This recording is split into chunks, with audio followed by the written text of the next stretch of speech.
Hello students, तो आज हम आ चुके हैं बायोलॉजी का हम पार्ट 2 जो कि हम सेल्स के बारे में पढ़ रहे थे उसका पार्ट 2 पढ़ने वाले हैं। तो बिना किसी देरी करते हुए हम अपने चैप्टर में फोकस करते हैं। ओके, ठीक है, रेडी। तो बेसिकली आज हम पढ़ने वाले हैं सेल के कॉन्स्टिट्यूएंट्स, मतलब सेल में क्या क्या होते हैं। ओके, उनके पार्ट्स के बारे में, बेसिकली पार्ट्स, सेल के पार्ट्स के बारे में पढ़ेंगे। तो फर्स्ट हम सेल्स के पार्ट्स में हम एक फ्लो चार्ट बना देंगे कि उनमें क्या होता है, इनमें क्या होता है। ओके, तो चलो लिख दो सेल। फर्स्ट हम लिख देते हैं सेल। ओके, सॉरी, हम लिख देंगे सेल। ओके, तो सेल में बेसिकली दो स्ट्रक्चर्स होते हैं। क्या क्या? एक हो गया हमारा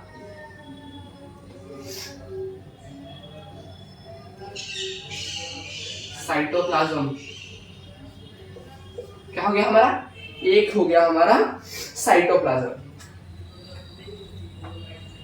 एक्चुअली हम साइटोप्लाज्म को क्या बोल सकते हैं? वो मतलब एक और एक कंपोनेंट में वो आता है। तो अभी हम साइटोप्लाज्म को कंसीडर नहीं करेंगे। ओके, तो साइटोप्लाज्म को हम अभी कंसीडर नहीं करेंगे। तो अभी हम उसको कंसीडर करेंगे cell membrane. Okay, cell is made up of cell membrane and protoplasm. Okay, किससे बना होता है? सेल मेम्ब्रेन एंड प्रोटोप्लाज्म से। हम सेल मेम्ब्रेन को प्लाज्मा मेम्ब्रेन भी बोलते हैं, प्लाज्मा मेम्ब्रेन भी बोलते हैं। तो सेल मेम्ब्रेन तो होता ही है। उसके बाद हम प्रोटोप्लाज्म का क्लासिफिकेशन देखेंगे।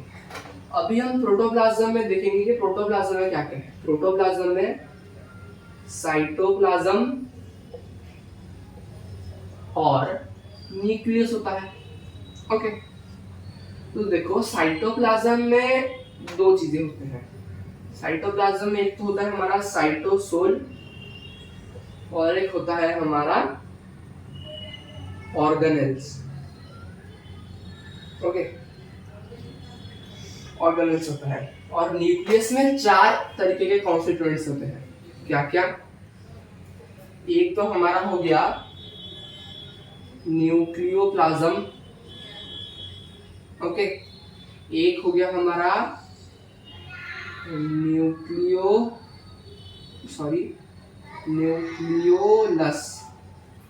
एक होता है हमारा क्रोमेटिन थ्रेड्स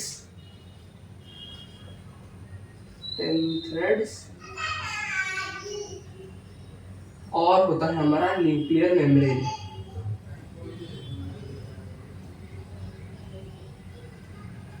ओके, अभी हम देखेंगे कि ऑर्गेनेल्स कौन कौन से टाइम के होते हैं, मतलब टाइप के होते हैं। ओके, ऑर्गेनेल्स तीन टाइप के होते हैं। क्या क्या? एक हमारा सिंगल बाउंडेड ऑर्गेनेल्स होता है। बाउंडेड के बाद आप ऑर्गेनेल्स लगा देना।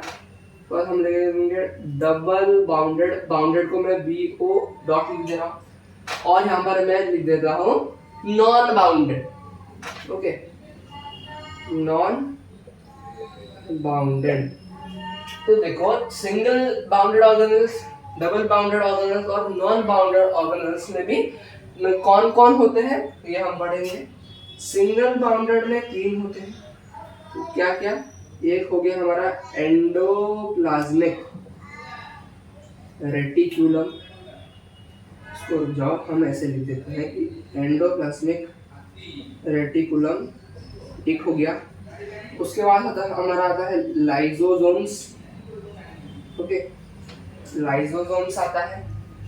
और एक आता है हमारा Golgi body.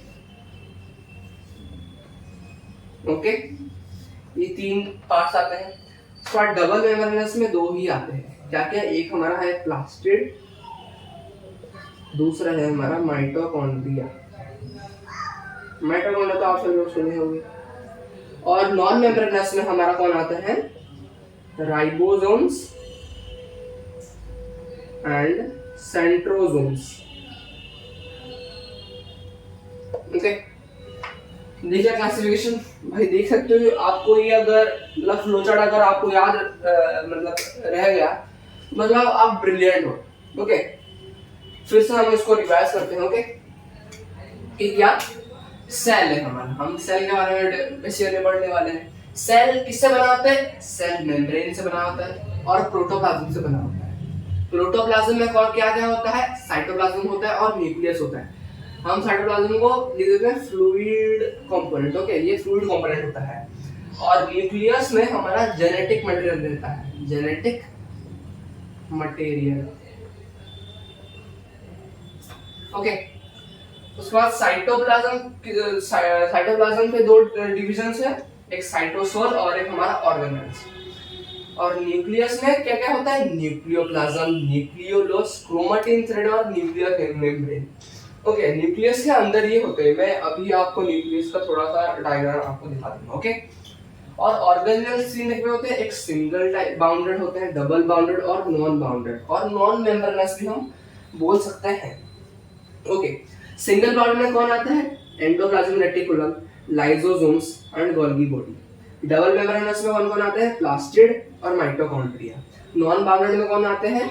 Ribosomes and centrosomes. Okay, समझ में आ गया बात को? ये जो वो सारे वर्ड्स हैं, हम सारे वर्ड्स की मीनिंग मतलब अच्छे से हम डिटेल्ड इंफॉर्मेशन में पढ़ेंगे।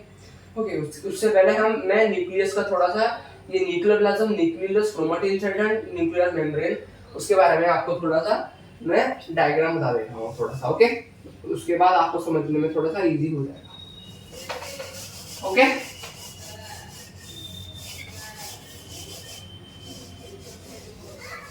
तो देखो बेसिकली यहाँ पर क्या लिखा है? न्यूक्लियस में nucleolus, nucleoplasm, chromatin thread and हमारा न्यूक्लियर मेम्ब्रेन होता है। देखो ये है हमारा न्यूक्लियस। ओके, न्यूक्लियस के बाहर में जो हमारा मेम्ब्रेन होगा हम उसको बोलेंगे न्यूक्लियर मेम्ब्रेन, न्यूक्लियर मेम्ब्रेन। समझ में आ गया बात को? ये हमारा फर्स्ट हो गया। उसके बाद आता है हमारा न्यूक्लियोप्लाज्म। देखो हमने क्या बताया था कि साइटोप्लाज्म सेल के अंदर लिक्विड या तो फ्लूइड पार्ट है, ठीक उसी प्रकार न्यूक्लियस में जो लिक्विड पार्ट होता है हम उसको न्यूक्लियोप्लाज्म बोलते हैं। तो यहाँ पर हम ठीक है, यहाँ पर जितना स्पेस बचा, स्पेस में जो हम लिक्विड को एल से डिफाइन कर रहे हैं, तो उनको हम बोलेंगे न्यूक्लियोप्लाज्म। समझ आ गया बात को? उसके बाद हमारा आता है न्यूक्लियोलस। उसमें एक छोटा सा, मतलब हम अच्छे से करेंगे, यहाँ पर छोटा सा एक क्या स्वेल लाइक स्ट्रक्चर होता है। ओके, हम उसको बोलेंगे क्या? न्यूक्लियोलस। न्यूक्लियोलस हो गया। और chromatin threads, actually chromatin threads भी इसको हम मतलब वहां पर जेनेटिक इंफॉर्मेशन हमारा स्टोर होकर रहता है। मतलब देख लो हमारे मतलब हम डीएनए आपको पता है डीऑक्सीराइबोन्यूक्लिक एसिड क्या है? Deoxyribonucleic acid. एक्चुअली इनमें डीएनए होता है, वो भी कौन से फॉर्म में? क्रोमेटिन थ्रेड्स के फॉर्म में। मतलब देखो हमको तो बेसिकली पता है कि डीएनए का स्ट्रक्चर ऐसे ऐसे है, ऐसे ऐसे। तो ये ऐसे मतलब स्पाइरल शेप्ड क्यों है? Due to the presence of histone protein. ये हिस्टोन प्रोटीन का काम क्या है? To maintain the stability of DNA. समझ में आ गया बात को? To maintain the stability of DNA. तो ये क्रोमेटिन मतलब देखो एक्चुअली क्रोमेटिन और क्रोमोसोम में डिफरेंस क्या है? कि क्रोमेटिन हमारा रैंडमली शेप्ड मतलब रैंडमली और फ्रीली हमारा रहता है, और जब हम हिस्टोन प्रोटीन ऐड कर देते हैं वो क्रोमोसोम बन जाता है, मतलब इनटू ए स्टेबलाइज्ड डीएनए। तो क्रोमोसोम हमारा ऐसे ऐसे मतलब क्रोमेटिन थ्रेड ऐसे ऐसे रहता है। तो यहाँ पर जो न्यूक्लियस के अंदर न्यूक्लियोलस में यहाँ पर जो ऐसे होता है उसको हम बोल देंगे क्या? Chromatin threads. तो आप यहाँ पर जानिए कि मतलब न्यूक्लियस का कैसे स्ट्रक्चर होता है। समझ आ गया आपको? बाहर वाला न्यूक्लियर मेम्ब्रेन, अंदर वाला फ्लूइड पार्ट को हम न्यूक्लियोप्लाज्म बोलेंगे। वहाँ पर एक स्वेल लाइक स्ट्रक्चर होता है, मतलब वाटर वहाँ पर थोड़ा सा मतलब क्या वाटर लाइक एलिमेंट वहाँ पर होता है। उसको हम न्यूक्लियस बोलेंगे, और न्यूक्लियस के अंदर क्रोमेटिन थ्रेड्स होता है जो कि जेनेटिक इंफॉर्मेशन स्टोर करके रखता है। ओके, समझ में आ गया आपको? तो बढ़ते हैं हम मतलब सेल्स के कॉन्स्टिट्यूएंट पे डिटेल्ड इंफॉर्मेशन के बारे में। तो हमने क्या बोला था कि सेल हमारा सेल मेम्ब्रेन एंड प्रोटोप्लाज्म से बना होता है। किससे बना होता है? हमारा सेल मेम्ब्रेन एंड प्रोटोप्लाज्म से। तो पहले हम किसके बारे में पढ़ेंगे? सेल मेम्ब्रेन के बारे में। ये भी बताया था कि सेल मेम्ब्रेन को हम और क्या बोलते हैं? Plasma membrane. ओके, तो सेल मेम्ब्रेन उसके बारे में हम अभी पढ़ेंगे। ओके, सेल मेम्ब्रेन पढ़ने से पहले हमको दो ट्रांसपोर्ट्स के बारे में हमको पढ़ना पड़ेगा। यहाँ पर हम लिखेंगे ट्रांसपोर्ट। तो there are two types of transport. एक होता है हमारा एक्टिव ट्रांसपोर्ट, एक होता है हमारा पैसिव ट्रांसपोर्ट। क्या होता है? Passive transport. तो भाई साहब, ये एक्टिव ट्रांसपोर्ट क्या होता है? It is the movement of substances from higher concentration to lower concentration. मतलब देखो, मतलब मान लो किसी भी चीज का या तो एलिमेंट का किसी भी एक पर्टिकुलर रीजन में उसका कंसंट्रेशन ज्यादा है, मतलब वहां मतलब उसमें सॉल्यूट जितना होगा, मतलब सॉल्यूट का वैल्यू जितना ज्यादा होगा, मास जितना ज्यादा होगा, वहां पर उतना कंसंट्रेशन रहेगा। तो देखो इसका मतलब क्या, transport of what? Transport of proteins, hormones, ions etcetera. तो यहाँ पर higher concentration to lower concentration transport होता है। मैं हायर कंसंट्रेशन को HC से लिख दिया और lower concentration LC। But in passive transport elements transport from lower concentration to higher concentration. समझ में आ गया बात? ओके, ठीक है। जब हम ट्रांसपोर्ट के बारे में पढ़ लिए, तो अभी हम पढ़ेंगे सेल मेम्ब्रेन या प्लाज्मा मेम्ब्रेन के बारे में। तो प्लाज्मा मेम्ब्रेन हमारा एक प्रोटेक्टिव लेयर होता है। यहाँ पर लिख दो प्लाज्मा मेम्ब्रेन। मैं मेम्ब्रेन को मैम ही लिखता हूँ शॉर्ट फॉर्म। तो प्लाज्मा मेम्ब्रेन देखो, वो एक प्रोटेक्टिव लेयर होता है। क्या होता है? It is a protective layer. मतलब देखो, इसका अभी हम कैरेक्टरिस्टिक्स पढ़ेंगे। कैरेक्टरिस्टिक्स क्या क्या है भाई? Means it is a selectively permeable membrane, या तो हम उसको बोल सकते हैं सेमी परमिएबल मेम्ब्रेन। ओके, इसमें होता है it's a semi permeable membrane. Okay, क्या है? It's a semi permeable membrane. Okay, मतलब इसका मतलब क्या? सेमी परमिएबल मेम्ब्रेन मतलब ये कुछ ही सब्सटेंसेस को अपने अंदर पास करने देता है, सेल के अंदर घुसने देता है, और सेल के अंदर से बाहर जाने के लिए कुछ ही सब्सटेंस को वो अलाउ करता है। Okay, semi permeable membrane. तो देखो, साइटोप्लाज्म एंड न्यूक्लियस। क्या? कि cytoplasm and nucleus, these two are enclosed within the cell membrane। मतलब सेल मेम्ब्रेन देखो, मान लो ये सेल मेम्ब्रेन है, सेल मेम्ब्रेन के अंदर तो लिक्विड पार्ट होगा और लिक्विड पार्ट के अंदर न्यूक्लियस होगा, है कि नहीं? ओके,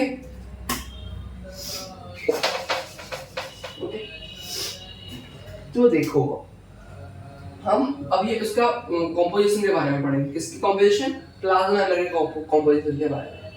कि देखो, प्लाज्मा मेम्ब्रेन के बहुत सारे डिफरेंट कैरेक्टरिस्टिक्स होते हैं और इनके डिफरेंट कंपोजिशनल कॉन्स्टिट्यूएंट्स होते हैं। Okay, so cell membrane is basically composed of lipids. Okay, आपका मेन वर्ड क्या है? लिपिड्स। ओके, यहाँ पर आपका बुक में देखो एक मतलब इंपॉर्टेंट वर्ड लिखा है कि cell membrane is composed of lipids and proteins. Okay, तो हम यहाँ पर क्या लिख देंगे? कंपोजिशन। ओके, एक सेकंड रुकना।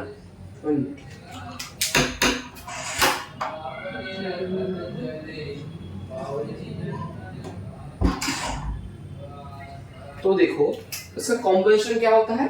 कॉम्पोजिशन होता है हमारा lipid and protein. Okay okay.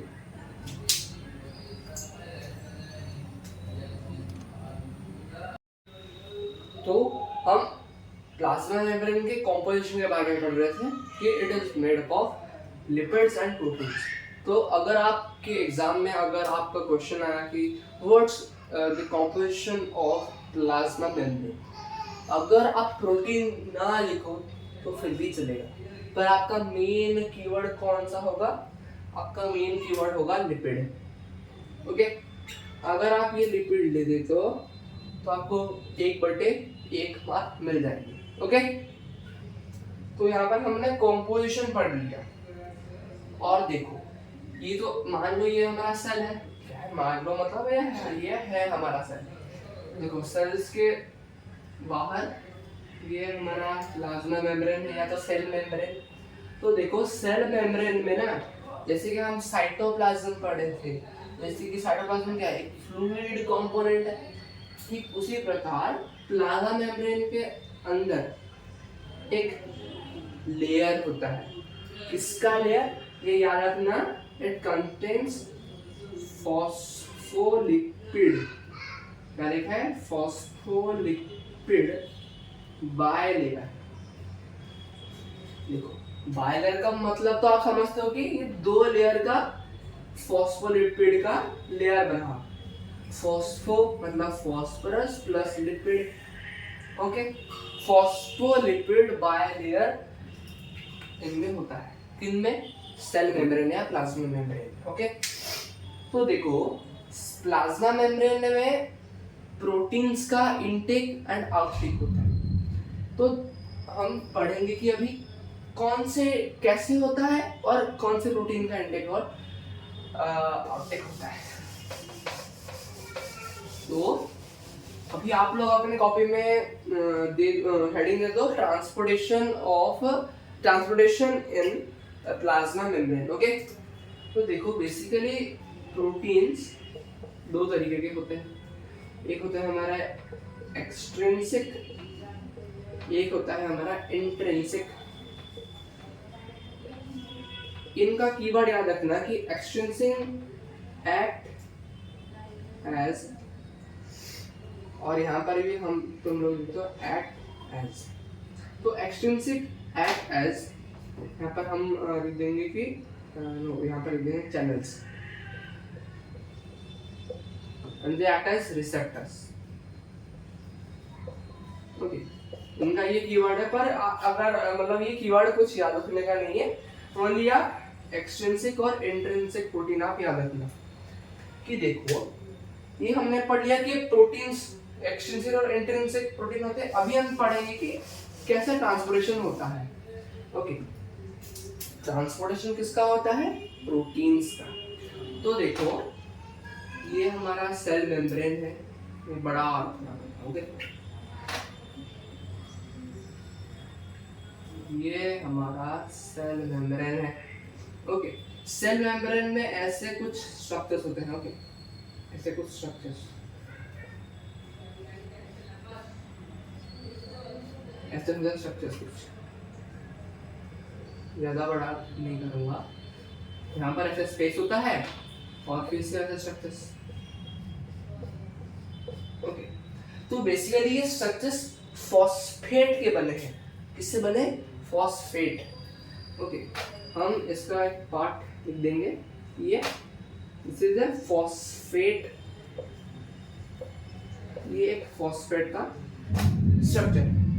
तो फॉस्फेट का स्ट्रक्चर हम इसको बोलेंगे हेड और इनको हम बोलेंगे टेल, इन दोनों को। ओके, तो देखो इनका हेड होता है हाइड्रोफिलिक। क्या होता है? हाइड्रोफिलिक। और इनका टेल होता है हाइड्रोफोबिक। ओके, तो हाइड्रोफिलिक क्या होता है? हाइड्रोफिलिक वो होता है जो कि वाटर को एब्जॉर्ब करता होगा, और हाइड्रोफोबिक क्या होता है? जो कि वाटर को हेट करता है, मतलब वाटर को वो एब्जॉर्ब नहीं करता। तो देखो इनका हेड और इनका हेड पूरे मतलब वॉल्स पे, सेल मेम्ब्रेन के वॉल पे लगे हैं कि नहीं, तो मतलब यहाँ पर वाटर इनटेक होगा, या तो प्रोटीन का भी इनटेक हो सकता है। कौन से प्रोटीन का? इंट्रिंसिक प्रोटीन, मतलब जो अंदर जा रहे होंगे। तो यहाँ पर हम लिख देंगे आईपी। आईपी के लिए क्या होगा? वो इंट्रिंसिक प्रोटीन होगा। ओके, और ये टेल हमारा ट्रांसपोर्टेशन में हेल्प करता है, helps in act as a channels और रिसेप्टर्स। ओके, रिसेप्टर ज्यादा कन्वीनियंट होगा वर्ड। ओके, यहाँ पर स्पेस होता है, okay, to prevent collisions, okay. समझ आ गया आपको कि कैसे ट्रांसपोर्ट होता है हमारा क्या प्रोटीन्स का? इंट्रिंसिक प्रोटीन यहाँ पर ट्रांसपोर्ट होगा कि मान लो अभी हमारा एक्सट्रिंसिक प्रोटीन का ट्रांसपोर्ट हो रहा हो, तो वो उसका फेनोमेना कैसे होगा कि देखो जो इंट्रिंसिक प्रोटीन अंदर होगा वो अपने क्या सिंथेसाइज या तो अपने कुछ भी मेटाबॉलिक प्रोसेस में वो अपना इम्पोर्टेंट चीज अब्जॉर्ब कर लेगा, और जितना बचेगा वो प्रोटीन बाहर जाएगा। जो प्रोटीन बाहर जाएगा उनको हम बोल देंगे एक्सट्रिंसिक प्रोटीन। समझ में आ गया बात को? ओके, तो ये वाले स्ट्रक्चर को हम फॉस्फेट, या तो हम क्या लिख सकते हैं, फॉस्फेट एंड लिपिड का अरेंजमेंट को हम उसको बताते हैं। तो हम यहाँ पर लिख देंगे फॉस्फेट लिपिड अरेंजमेंट। ओके, हम लिख देंगे फॉस्फेट लिपिड सेल अरेंजमेंट। तो ये लिपिड क्या है? हमारा एक टाइप का प्रोटीन, मतलब हम